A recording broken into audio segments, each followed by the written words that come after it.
आज ज्येष्ठ इतिहासकार डॉक्टर जयसिंगराव पवार यांचं दुःखद निधन झालेलं आहे.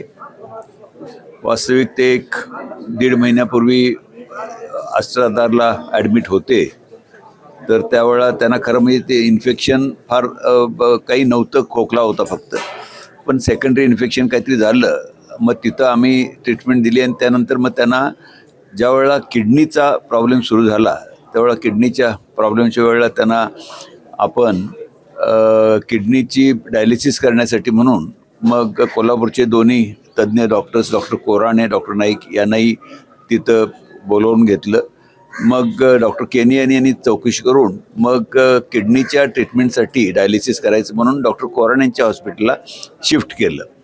परंतु काल त्यांना रात्री थोडासा म्हणजे ज्या वेळेला डायलिसिस करताना त्यांचं BP खाली जायला लागलं, मग त्यामुळे डायलिसिस थांबवलं आणि रात्री 2-2:30 नंतर त्यांचं निधन झालं.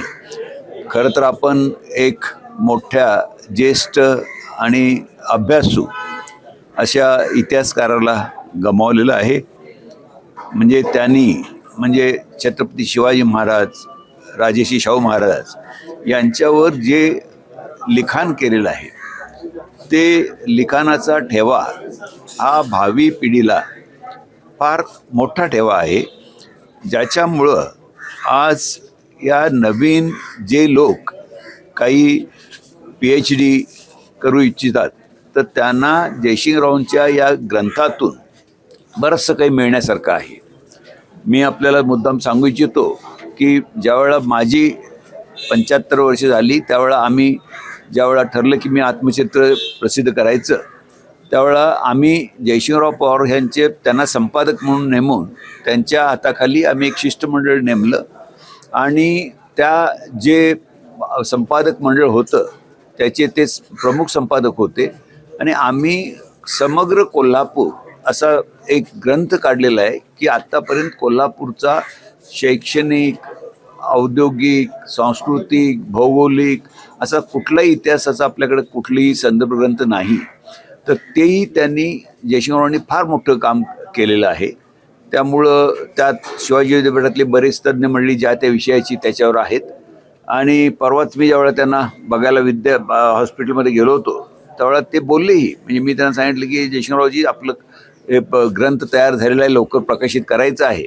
तर ते म्हणले नाही, मी सगळं वाचून पूर्ण केलेलं आहे आणि आपल्याला प्रकाशित करायचं आहे.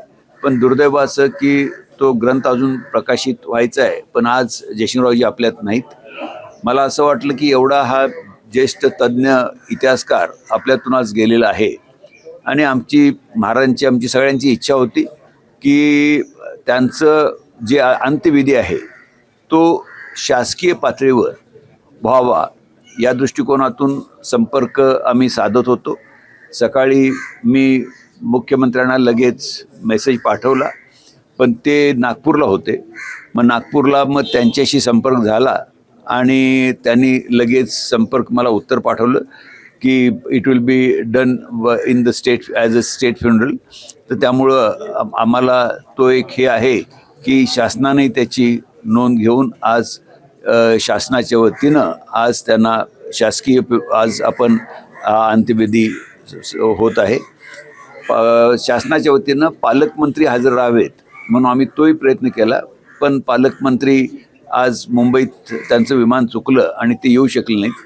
परंतु तरी आपण सर्व कोल्हापूरच्या वतीनं आज त्यांना इथं आपण आज शेवटचा निरोप देत आहोत, श्रद्धांजली देत आहोत. तर आपल्या सगळ्यांनाच माझी कोल्हापूरकरांना आणि जयसिंगराव प्रेमी मंडळींना ही विनंती आहे की त्यांनी जो अमूल्य ठेवा ठेवलेला आहे इतिहासाचा, तर तो ठेवा त्यांचं हे खरं तर चिरंतन स्मारक आहे.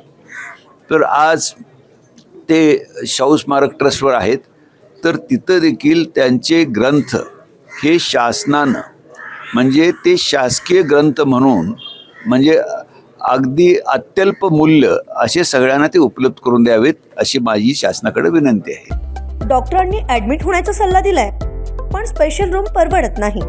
मग टेन्शन घेऊ नका. सूर्य हॉस्पिटलने प्रथमच अगदी कमी किमतीत सर्व सोयींयुक्त आणि रुग्णांची गरज लक्षात घेऊन बजेट फ्रेंडली रूम्स उपलब्ध केले आहेत. कॅशलेस सुविधांसह खिशाला परवडणाऱ्या किमतीत budget friendly economic special room. पत्ता कोंडावळ चौक, लक्ष्मीपुरी, कोल्हापूर. संपर्क 9822 63 54 69.